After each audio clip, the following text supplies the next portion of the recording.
मंचावर बसलेले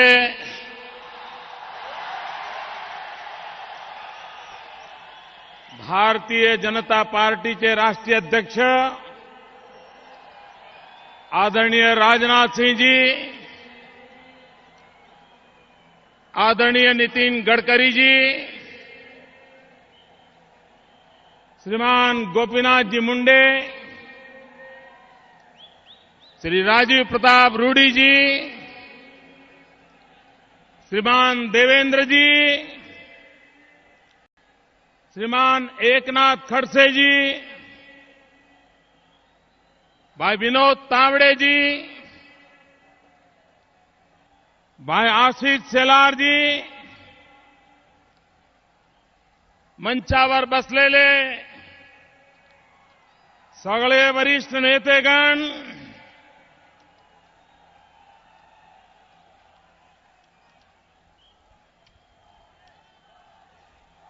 छत्रपति शिवराय डॉक्टर बाबासाहेब आंबेडकर, छत्रपती शाहू महात्मा फुलेंच्या महाराष्ट्राला माझा नमस्कार. मला विश्वास आहे काँग्रेस मुक्त भारत हा स्वप्न सिद्ध करण्यात महाराष्ट्र आघाडीवर राहील.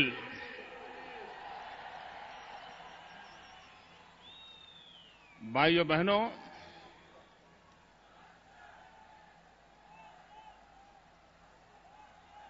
शायद मुंबई के इतिहास में ऐसा विराट दृश्य देखने का सौभाग्य इसके पहले किसी को नहीं मिला होगा.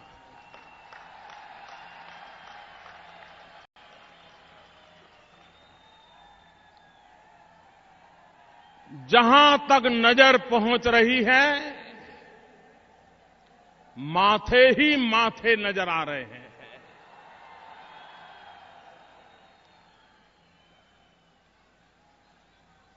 मैं महाराष्ट्र प्रदेश भारतीय जनता पार्टी, मुंबई प्रदेश भारतीय जनता पार्टी, उन सभी कार्यकर्ताओं को अनेक अनेक अभिनंदन करता हूं कि उन्होंने इस ऐतिहासिक घटना को साकार करने के लिए जी जान से कोशिश की, सफलता पाई और एक अभूतपूर्व विश्वास के साथ परिवर्तन का संकल्प लेकर के यहां से लाखों लोग महाराष्ट्र की गली गली में पहुंचेंगे, ऐसा मेरा पूरा विश्वास है. भाइयों बहनों,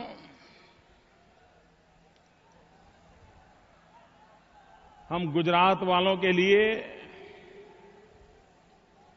मुंबई ये दूसरा घर है.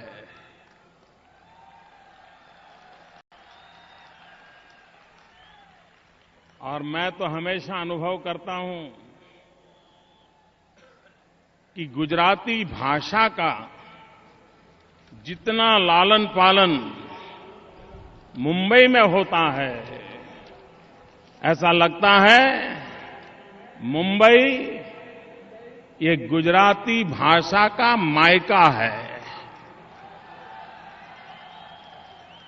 इतना लालन पालन होता है. और वैसे भी 1960 के पहले हम एक ही तो राज्य के हिस्से थे, हम बृहद महाराष्ट्र के हिस्से थे. 50 साल पूर्व हम अलग हुए. महाराष्ट्र हमारा बड़ा भाई है, गुजरात छोटा भाई है.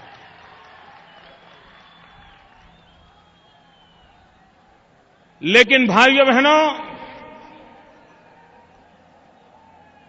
जब गुजरात अलग हुआ तब ये चर्चा होती थी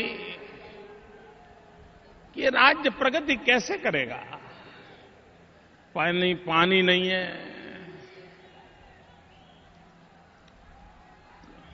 प्राकृतिक संपदा नहीं है, उद्योग नहीं है और इतना बड़ा रेगिस्तान है, उधर पाकिस्तान है, तो गुजरात प्रगति कैसे करेगा। लेकिन भाइयों बहनों,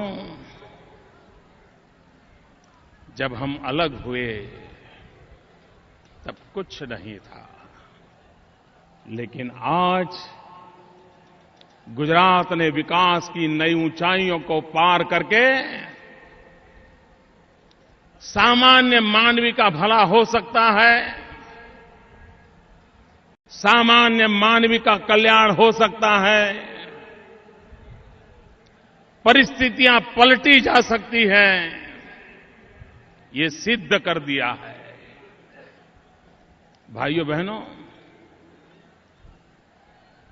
मैं जरा गुजरात और महाराष्ट्र की तरफ नजर कर रहा था और शायद मीडिया के मित्रों का भी कभी इस बात पर ध्यान नहीं गया होगा, मेरा भी नहीं गया था। कल ही मेरे ध्यान में ये बात आई। गुजरात ने भी 1 मई को 1960 को एक स्वतंत्र राज्य के रूप में यात्रा शुरू की थी। महाराष्ट्र ने भी 1 मई 1960 को स्वतंत्र राज्य के रूप में यात्रा शुरू की थी। इतने वर्षों में गुजरात में 14 मुख्यमंत्री बने, लेकिन महाराष्ट्र में इतने वर्षों में 26 मुख्यमंत्री बने।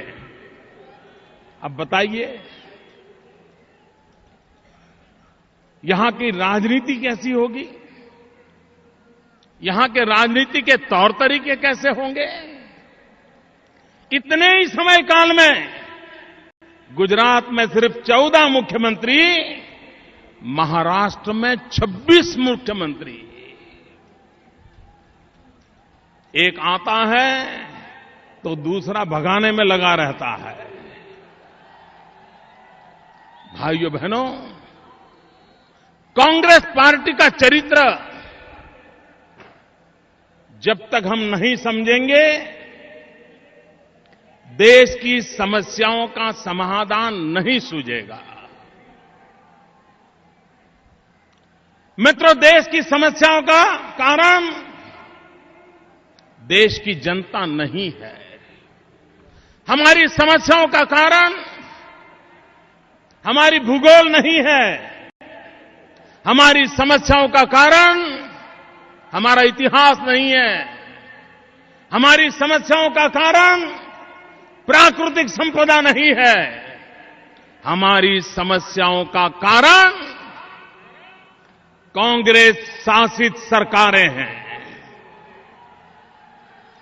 और इसलिए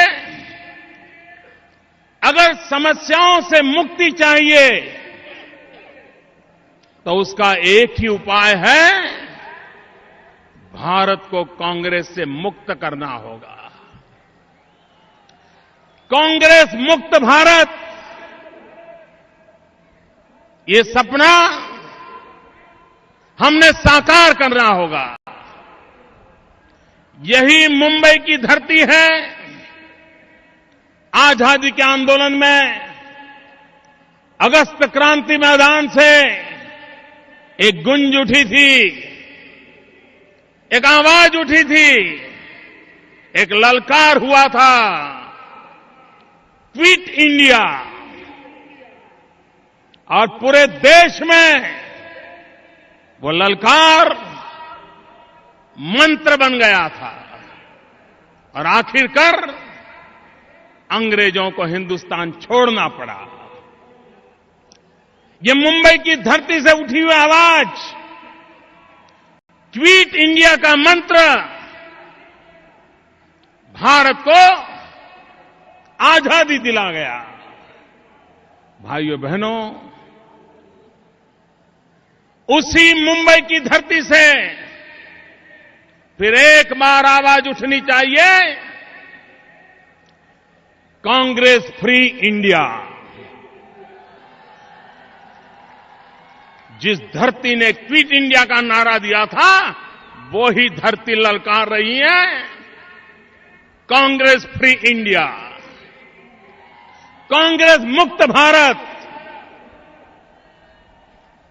भाइयों बहनों, कांग्रेस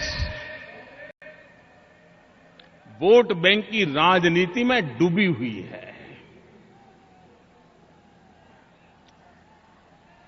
और वोट बैंक की राजनीति के लिए समाज को तोड़ते रहना, डिवाइड एंड रूल, ये कांग्रेस की विशेषता रही है।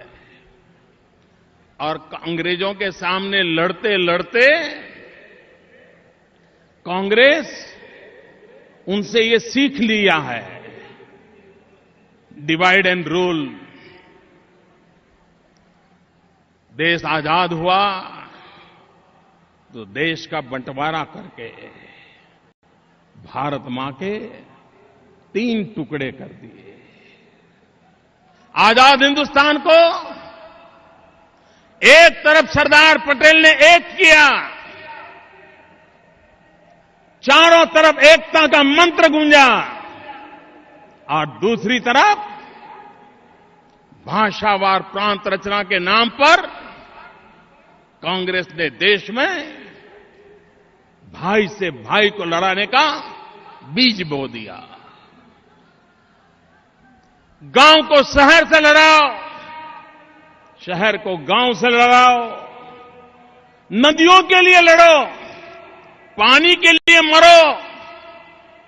आज भी देश में कोई प्रदेश ऐसा नहीं है कि जहां पानी के बंटवारे को लेकर के 50-50 साल से लड़ाई न होती हो। और दिल्ली में बैठी हुई कांग्रेस सरकार को, महाराष्ट्र में बैठी हुई कांग्रेस सरकार को भाई को भाई से लड़ाने में, गांव से गांव को लड़ाने में, जाति बिरादियों को लड़ाने में, पंथ और संप्रदायों के बीच झगड़ा कराने में उनकी वोट बैंक की राजनीति सुरक्षित रहती है। और इसलिए कांग्रेस पार्टी वोट बैंक की राजनीति में डूबी हुई है। भाइयों बहनों, जब तक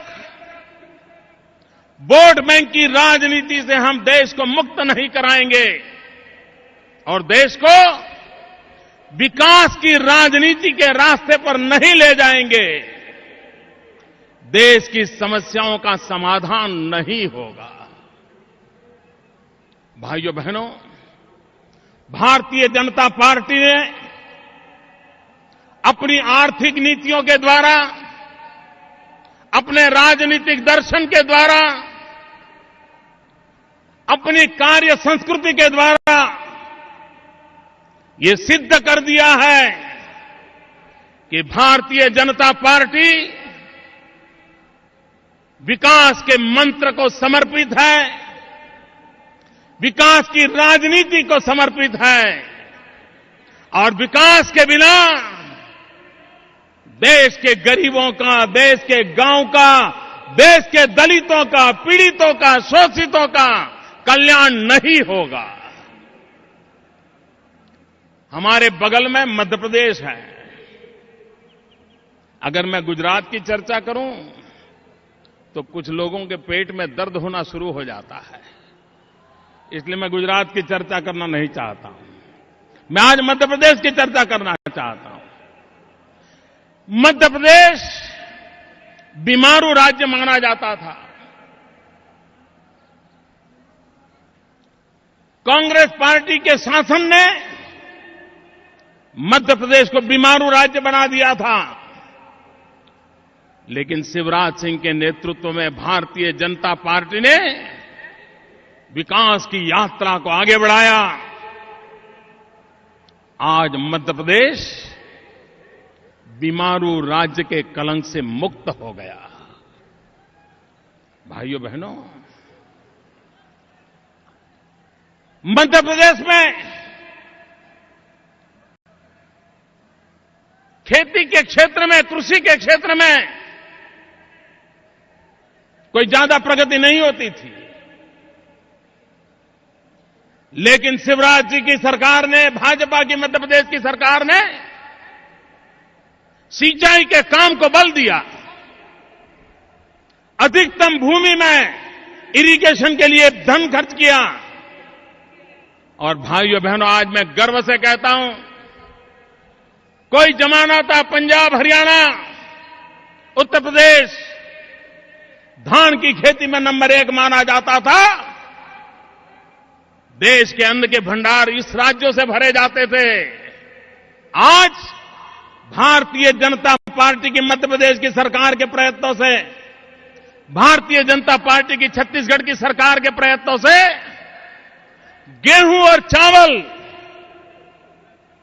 ऐतिहासिक उत्पादन करके देश के अन्न के भंडार भरने का काम इन सरकारों ने किया है, वहां के किसानों ने किया है, वहां के नागरिकों ने किया है। क्या कारण है कि महाराष्ट्र में सिंचाई के सारे प्रोजेक्ट भ्रष्टाचार के कलंक के साथ खड्डे में जा गिरे हैं? क्या कारण है महाराष्ट्र के किसान को बार बार अकाल झेलना पड़ता है? क्या कारण है महाराष्ट्र के किसान को आत्महत्या करने के लिए मजबूर होना पड़ता है? भाइयों बहनों, भारतीय जनता पार्टी की सरकार होती, विकास का मंत्र होता, तो आज महाराष्ट्र के गांवों की जो दुर्दशा है, आज महाराष्ट्र के किसानों की जो दुर्दशा है, महाराष्ट्र में हजारों किसानों को आत्महत्या करने के लिए मजबूर होना पड़ा है, मैं विश्वास दिलाने आया हूं, वो दिन कभी भाजपा के राज में नहीं आते। मेरा किसान सुखी होता, संपन्न होता। लेकिन भाइयों बहनों, कांग्रेस पार्टी को विकास की राजनीति में विश्वास नहीं है। और मैं तो हैरान हूं, सरकार कांग्रेस चला रही है, दिल्ली में सरकार कांग्रेस की है, कांग्रेस के नेता सरकार में हो न हो उन्हीं के इशारे पर सारे काम होते हैं, लेकिन वही लोग जब भाषण करते हैं तो ऐसा लगता है वो किसी और की सरकार के लिए बोल रहे हैं, किसी और देश के लिए बोल रहे हैं। मैं कल कांग्रेस के एक बड़े नेता के भाषण को मैंने सुना, और वो भ्रष्टाचार के खिलाफ भाषण दे रहे थे। इनकी हिम्मत तो देखो साहब।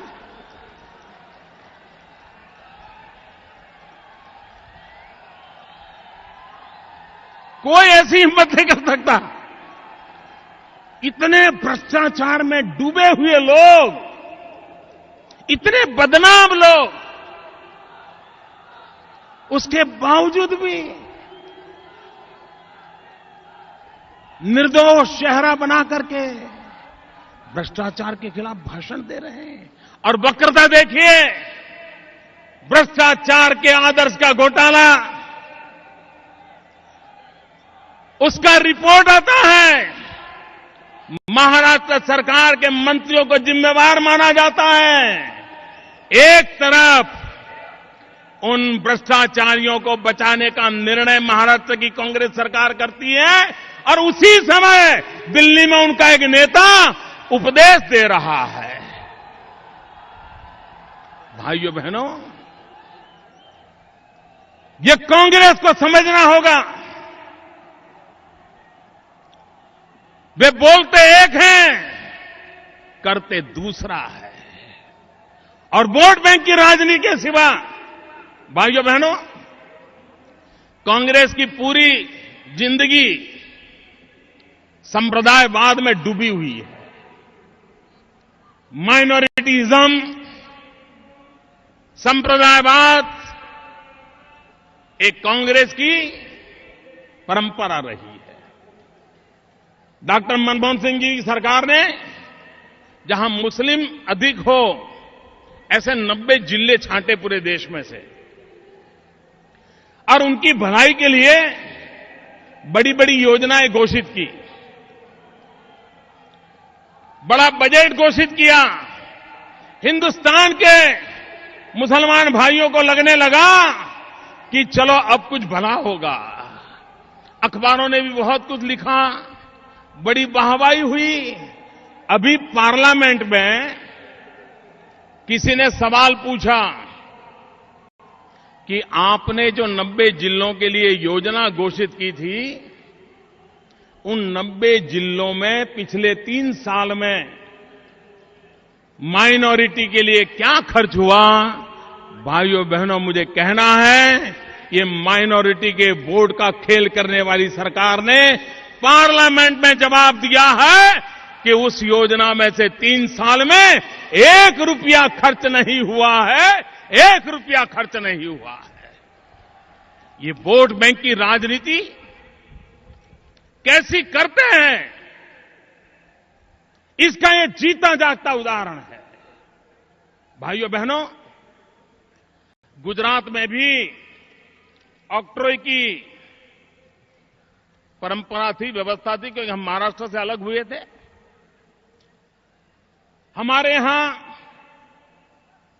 रिफॉर्म की दृष्टि से हमने तय किया हम ऑक्ट्रॉय निकाल देंगे। गुजरात में से ऑक्ट्रॉय हमने खत्म कर दी। 6-7 साल हो गए। महाराष्ट्र में क्या किया? महाराष्ट्र में ऑक्ट्रॉय खत्म करने के नाम पर लोकल बॉडी टैक्स लगाया, एलबीटी। भाइयों बहनों, आप बताइए, परेशान है कि नहीं आप एलबीटी से? एलबीटी के कारण परेशान है कि नहीं है? आप परेशान है कि नहीं है? भाइयों बहनों, ये एलबीटी कुछ नहीं है, ये लूट बांटने की टेक्निक है। ये एलबीटी लूट बांटने की टेक्निक है। भाइयों बहनों, दिल्ली में नेता भाषण कर रहे थे काले धन पर। कोई मुझे बताए भाई, सरकार उनकी है, काला धन रोकने की जिम्मेवारी उनकी है कि नहीं है? जरा पूरी ताकत से बोलो ना, ये काला धन रोकने की जिम्मेवारी उनकी है कि नहीं है? हिंदुस्तान के किसी भी नागरिक को पूछिए, उसको किसी भी विषय का ज्यादा ज्ञान हो या ना हो, लेकिन उसको इस बात का पता है कि हिंदुस्तान में जो चोर लुटेरे लोग हैं, जो काला धन जमा करते हैं, वो काला धन कहां रखते हैं भाई? जरा बताइए, काला धन कहां रखते हैं? काला धन कहां रखते हैं? काला धन कहां रखते हैं? हिंदुस्तान के बच्चों को पता है कि भारत को लूटने वाले ये चोर लुटेरे काला धन स्विस बैंक में जमा करते हैं।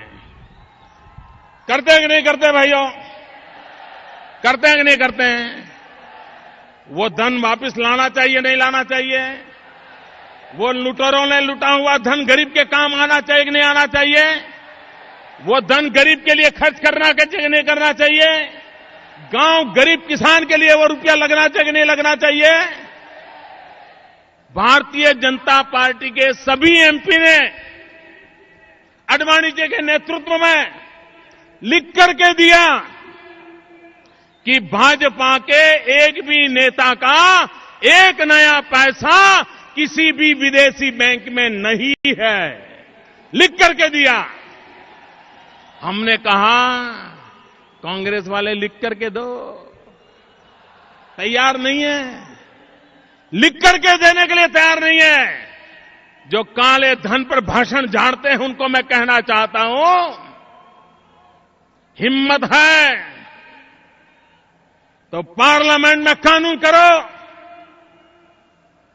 एक समिति बनाओ और 3 साल के भीतर भीतर दुनिया के किसी भी कोने में हिंदुस्तान की लूट का माल पड़ा होगा वो हम लापी कर रहेंगे, गरीबों में बांट के रहेंगे। भाइयों बहनों, उन्हें यह करना नहीं है क्योंकि उनको मालूम है, उन्हें मालूम है अगर ये किया तो पानी उन्हीं के पैर के नीचे आने वाला है। और इसलिए भाषण करना सरल है, निर्णय करने की ताकत नहीं है मित्रों, क्योंकि उन्हीं पार्टी के लोग इस पाप में डूबे हुए हैं। भाइयों बहनों, मैं 2-3 दिन से टीवी पे देख रहा था, अखबार में पढ़ रहा था कि इस कार्यक्रम में चाय वालों को स्पेशल वीआईपी पास दिया गया है। भाइयों बहनों, ये परिवर्तन की हवा शुरू हो गई है। सिर्फ चाय वाला वीआईपी है ऐसा नहीं, हिंदुस्तान का हर गरीब आने वाले दिनों में वीआईपी होने वाला है। हमारे लिए हर गरीब वीआईपी है, सिर्फ चाय वाला वीआईपी है ऐसा नहीं है। अभी हमारे आशीष जी शिकायत कर रहे थे, यहां मोदी जी का भाषण चल रहा है, सरकार ने केबल टीवी बंद करवा दिए हैं। वो बोल रहे थे ये सिर्फ महाराष्ट्र में होता है ऐसा नहीं भाई, मुझे तो रोज की मुसीबत है।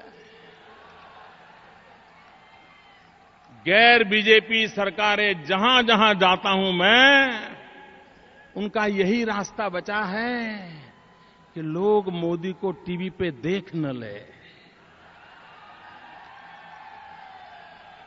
लेकिन कांग्रेस के मित्रों,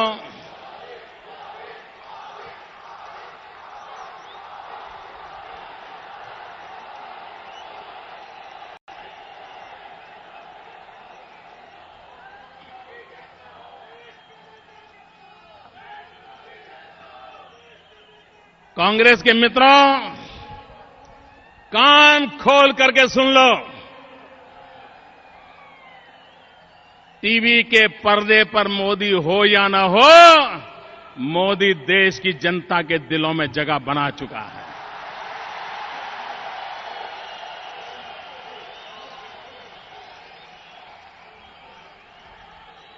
कांग्रेस के मित्र, आप टीवी पर तो ताला लगा सकते हो, देशवासियों के दिल पे ताला नहीं लगा सकते हो।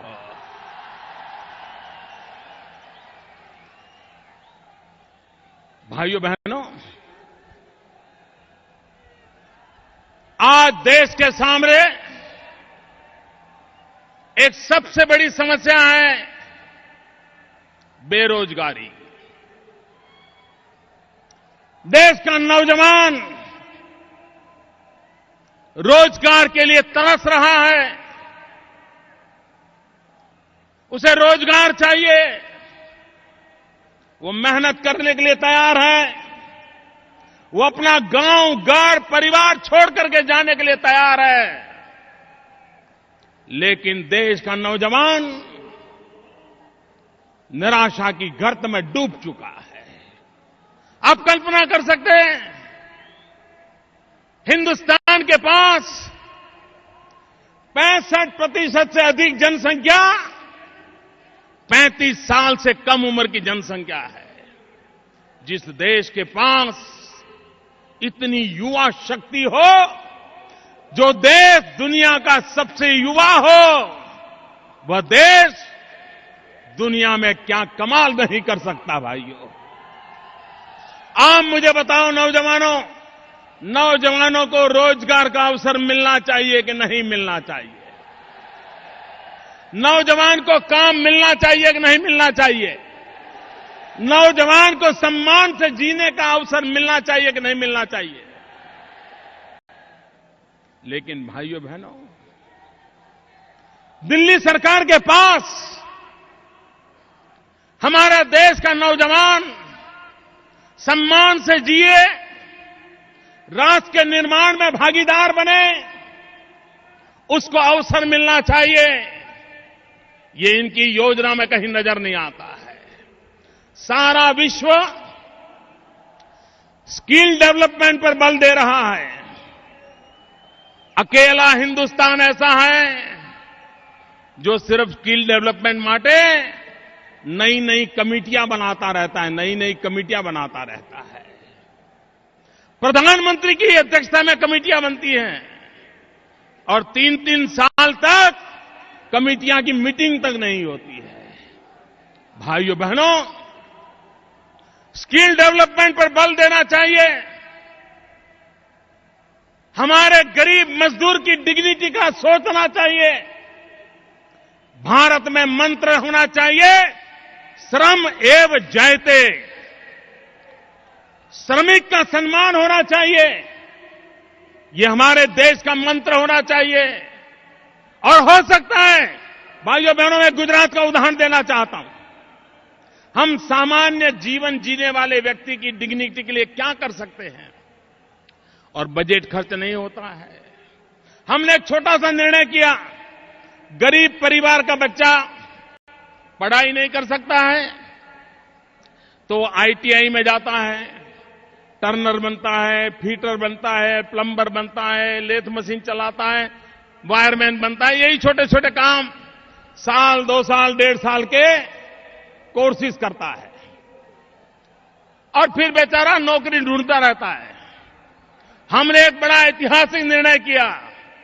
हमने कहा कि जो बच्चा 7वीं पास होकर, 8वीं पास होकर, 9वीं पास होकर अगर 2 साल आईटीआई करता है तो उसको 10वीं के बराबर माना जाएगा।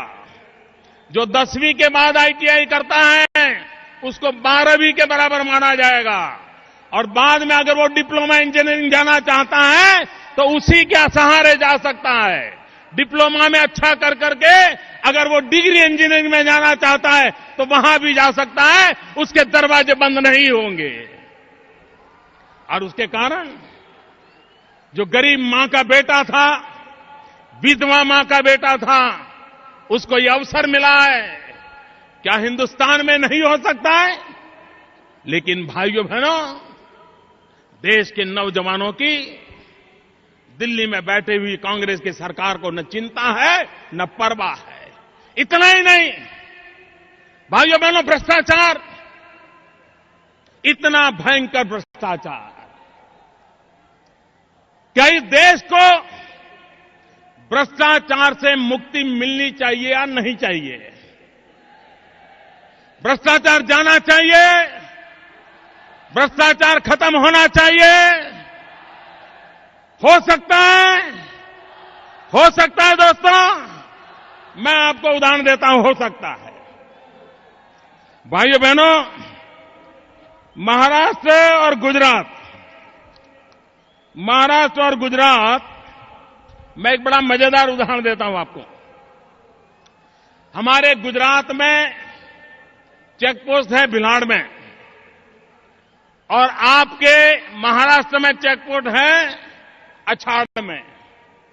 एक ही रोड पर उधर गुजरात का चेक पोस्ट है, 2 किलोमीटर यहां महाराष्ट्र का चेक पोस्ट है। दूसरा, गुजरात में सोनगढ़ में चेक पोस्ट है और महाराष्ट्र में नवापुर में चेक पोस्ट है। उस रास्ते पर जो व्हीकल गुजरात के चेक पोस्ट पर आते हैं, वही व्हीकल महाराष्ट्र के चेक पोस्ट पर आते हैं। जितना रेट गुजरात के चेक पोस्ट पर होता है उतना ही रेट महाराष्ट्र के चेक पोस्ट पर होता है। लेकिन गुजरात के चेक पोस्ट पे और महाराष्ट्र के चेक पोस्ट पर फर्क ये है कि हमारे चेक पोस्ट पर टेक्नोलॉजी है, इंफॉर्मेशन टेक्नोलॉजी का नेटवर्क है, ह्यूमन इंटरवेंशन कम है, सारी चीजें मशीन से होती हैं, और महाराष्ट्र में चेक पोस्ट पर मैन्युअल होता है।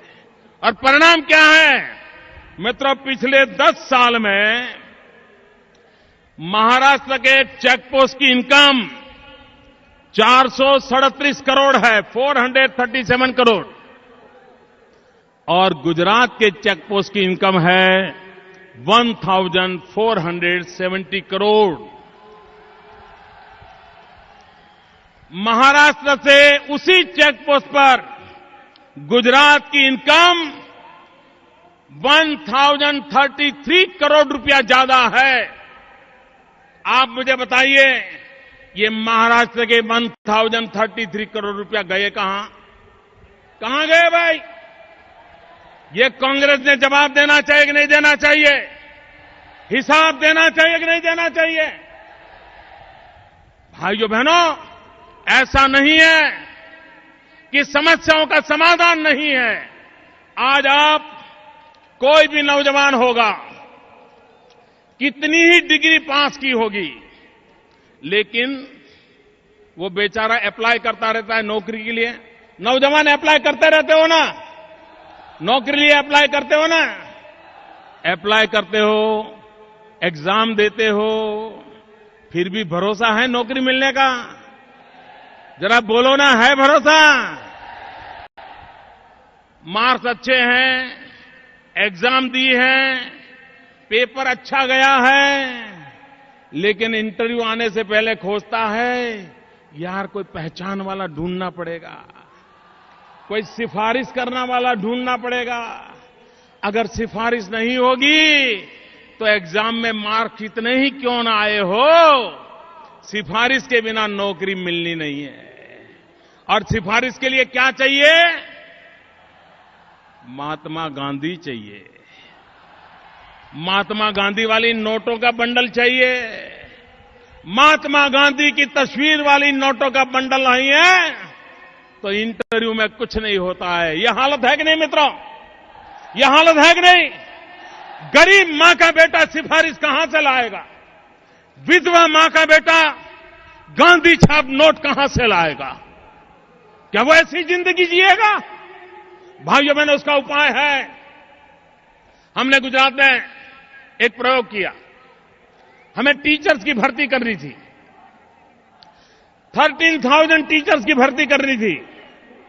हमने तय किया हम कोई इंटरव्यू नहीं लेंगे, नो इंटरव्यू। सबको कह दिया कि इतनी इतनी जानकारी कंप्यूटर में डाल दो। सब नौजवानों ने कंप्यूटर में जानकारी डाल दी और हमने लाखों नौजवानों ने कंप्यूटर में अपनी जानकारी डाल दी। हमने कंप्यूटर को पूछा इसमें सबसे अच्छे मार्क्स वाले पहले 13,000 कौन है, लिस्ट निकालो।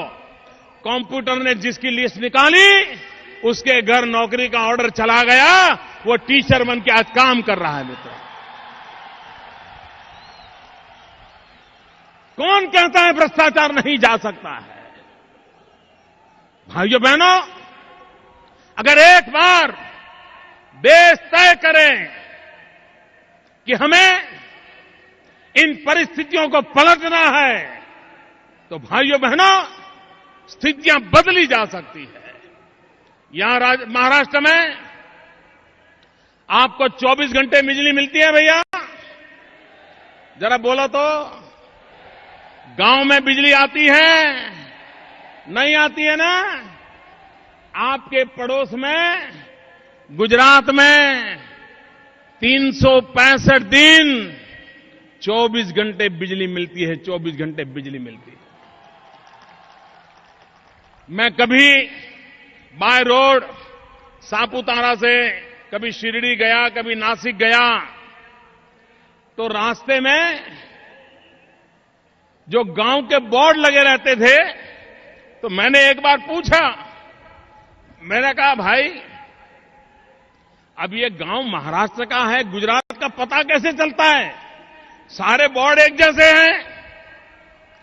तो मुझे लोगों ने कहा साहब इसके लिए बोर्ड देखने की जरूरत नहीं है, जिस गांव में अंधेरा है वो महाराष्ट्र है, जिस गांव में उजाला है वो गुजरात है।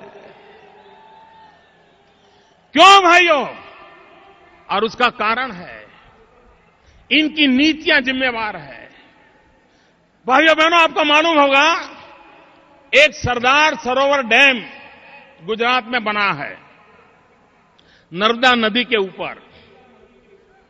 उस डैम में बिजली भी पैदा हो रही है और उस बिजली का कुछ हिस्सा महाराष्ट्र के अभी अधिकार है। जितनी ज्यादा बिजली पैदा होगी इतनी ज्यादा बिजली महाराष्ट्र को मिलेगी। लेकिन बिजली पैदा करने के लिए पानी चाहिए। अब सरदार सरोवर डैम पर सारा कंस्ट्रक्शन हो चुका है, गेट लगाना बाकी है, सिर्फ गेट लगाना। 5 साल हो गए। दिल्ली की कांग्रेस की सरकार राजनीतिक कारणों से गेट खड़े करने की परमिशन नहीं देती है। हमने कहा साहब गेट लगाने दीजिए। मैंने प्रधानमंत्री को कहा कि गेट लगाने दीजिए। अगर आपको लगता है कि पानी भरने से पीछे किसी गांव को परेशानी हो रही है तो दरवाजा बंद नहीं करेंगे, पानी को जाने देंगे, लेकिन लगाने तो दो, क्योंकि वो गेट इतने बड़े हैं कि लगाने में भी 3 साल लग जाएंगे। गेट तैयार पड़े हैं, 6 साल से परमिशन नहीं मिल रही है। अगर भाइयों बहनों मुझे वो गेट लगाने की दिल्ली की सरकार परमिशन दे दे और आपके यहां के महाराष्ट्र के मुख्यमंत्री को आप बताइए, उन पर दबाव डालिए, वो दिल्ली की कांग्रेस सरकार को दबाएं, और अगर सरदार सरोवर डैम पर गेट लग जाएं तो महाराष्ट्र को मुफ्त में हर वर्ष 400 करोड़ रुपए की बिजली मिल सकती है। 400 करोड़ रुपए की। अब आप देखिए, हम देने के लिए तैयार हैं, इनको लेने की फुर्सत नहीं है, लेने की फुर्सत नहीं है। भाइयों बहनों, अगर हम चाहते हैं कि विकास करना है भाइयों, तो विकास हो सकता है। भाइयों बहनों, देश के सामने सबसे बड़ी समस्या है गुड गवर्नेंस। स्वराज्य मिला, सुराज्य नहीं मिला, सुशासन नहीं मिला। इसी महाराष्ट्र की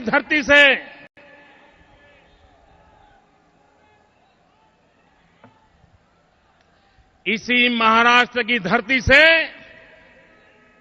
लोकमान्य तिलक ने एक मंत्र दिया था, स्वराज मेरा जन्मसिद्ध अधिकार है। भाइयों बहनों, स्वराज मेरा जन्मसिद्ध अधिकार लेकर के देश लड़ता रहा, स्वराज मिला। आज समय की मांग है, हम सब ललकार करें कि स्वराज्य ये मेरा जन्मसिद्ध अधिकार है। आजादी के पहले स्वराज्य हमारा जन्मसिद्ध अधिकार था, आजादी के बाद स्वराज्य हमारा जन्मसिद्ध अधिकार है। आज सारी समस्याओं की जड़ में हमारा बैड गवर्नेंस है। और भाइयों बहनों, शरीर कितना ही स्वस्थ क्यों न हो, कितना ही मजबूत दिखता क्यों न हो, वजन अच्छा हो, ऊंचाई अच्छी हो, नींद अच्छी आती हो, सांस ठीक हो, सब ठीक हो, लेकिन एक बार अगर डायबिटीज हो जाए तो दिखने में तो कोई फर्क नहीं पड़ता है, लेकिन बारी बारी से सैकड़ों बीमारियों का वो घर बन जाती है। शरीर में सैकड़ों बीमारियां घुस जाती हैं, धीरे धीरे सारा शरीर नष्ट हो जाता है। ये बैड गवर्नेंस भी डायबिटीज जैसा है। राज्य के अंदर ये बैड गवर्नेंस डायबिटीज की तरह हर बीमारियों का कारण बन जाता है। और इसलिए भाइयों बहनों, जब तक हम सुशासन की राजनीति को नहीं करेंगे, सुशासन को लेकर के नहीं चलेंगे, तब तक भाइयों बहनों हम देश का भला नहीं कर सकेंगे। और इसलिए भाइयों बहनों, मैं आज जब आपके पास आया हूं तब गुड गवर्नेंस पर बल देने की बात करने आया हूं। भाइयों बहनों, दो विजन में क्या फर्क होता है आप देखिए। एक तरफ भारत की आन बान शान आईएनएस विक्रांत, हिंदुस्तान की सेना जिसके लिए गर्व करती है, युद्ध के मैदान में भारत को गौरव दिलाने वाला आईएनएस विक्रांत, आज दिल्ली की सरकार इस ऐतिहासिक धरोहर को टुकड़े टुकड़े करने पर तुली हुई है। उसको बेच करके टुकड़े करने की योजना बना रही है। और दूसरी तरफ गुजरात की सोच देखिए। हम हिंदुस्तान के कोने कोने से किसान से लोहे का टुकड़ा मांग करके उससे भव्य इमारत बनाने का सपना देख रहे हैं। इतिहास की धरोहर पैदा करने का सपना देख रहे हैं। हम टुकड़े ला करके एकता का सपना साकार करना चाहते हैं, इतिहास की विरासत को जिंदा करना चाहते हैं। और ये लोग इतिहास की विरासत को टुकड़े टुकड़े करके बांटने की योजना कर रहे हैं। ये विजन में फर्क होता है। भाइयों बहनों, आज जब मैं मुंबई की धरती पर आया हूं तो मैं बॉलीवुड को याद करना चाहता हूं मित्रों, फिल्म इंडस्ट्री को याद करना चाहता हूं।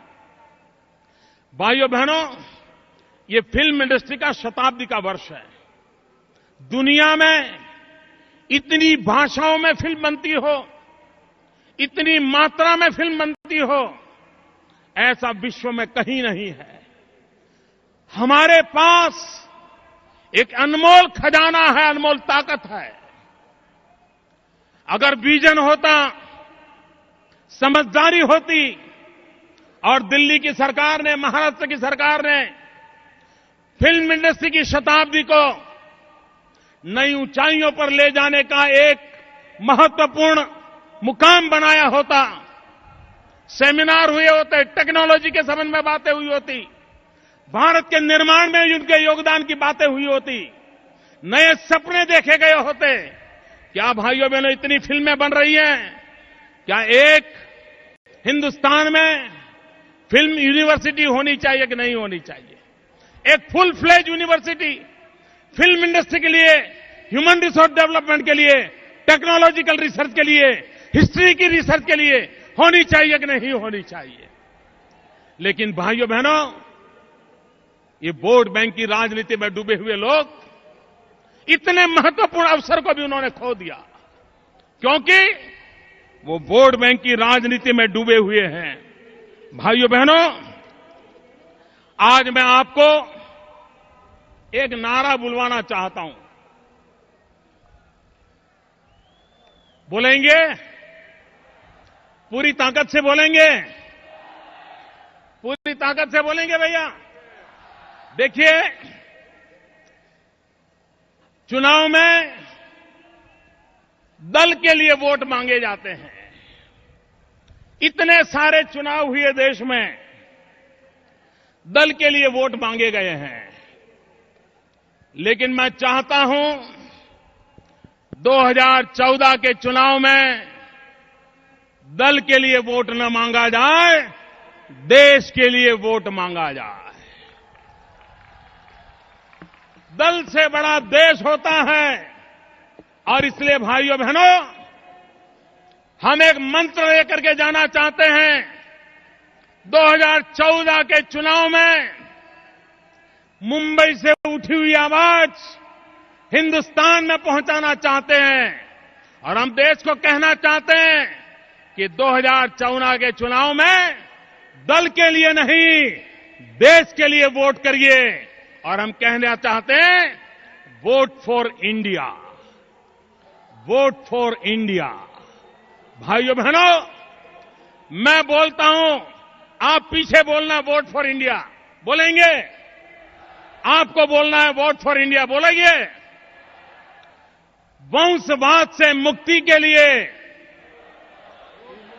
जरा पूरी ताकत से बोलिए, वंशवाद से मुक्ति के लिए वोट फॉर इंडिया, भाई भतीजेवाद से मुक्ति के लिए, वोट फॉर इंडिया, भ्रष्टाचार से मुक्ति के लिए, वोट फॉर इंडिया, महंगाई से मुक्ति के लिए, वोट फॉर इंडिया, कुशासन से मुक्ति के लिए, वोट फॉर इंडिया, भारत की एकता के लिए, वोट फॉर इंडिया, एक भारत श्रेष्ठ भारत के लिए, वोट फॉर इंडिया, सुराज की राजनीति के लिए, वोट फॉर इंडिया, सुशासन की राजनीति के लिए, वोट फॉर इंडिया, विकास की राजनीति के लिए, वोट फॉर इंडिया, देश की रक्षा के लिए, वोट फॉर इंडिया, जन जन की सुरक्षा के लिए, वोट फॉर इंडिया, रहने को मकान के लिए, वोट फॉर इंडिया, खाने के लिए अन्न के लिए, वोट फॉर इंडिया, बीमार की दवाई के लिए,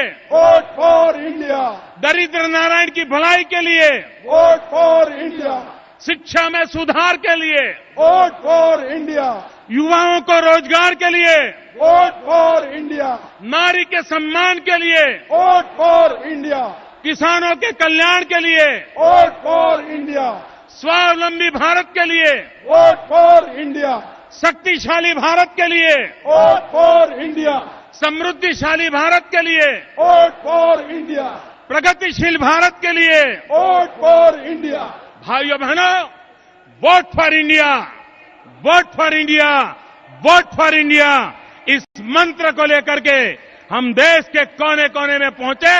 मेरे साथ पूरी ताकत से बोलेंगे, दोनों मुट्ठी बंद करके हाथ ऊपर करके बोलेंगे, भारत माता की जय। अब कैमरा वाला मुझे नहीं, आपकी तरफ मुड़ चुके हैं। पूरी ताकत से बोलिए, भारत माता की जय, भारत माता की जय, वंदे मातरम, वंदे मातरम, वंदे मातरम, वंदे मातरम, वंदे मातरम, वंदे मातरम, वंदे मातरम, वंदे मातरम, वंदे मातरम।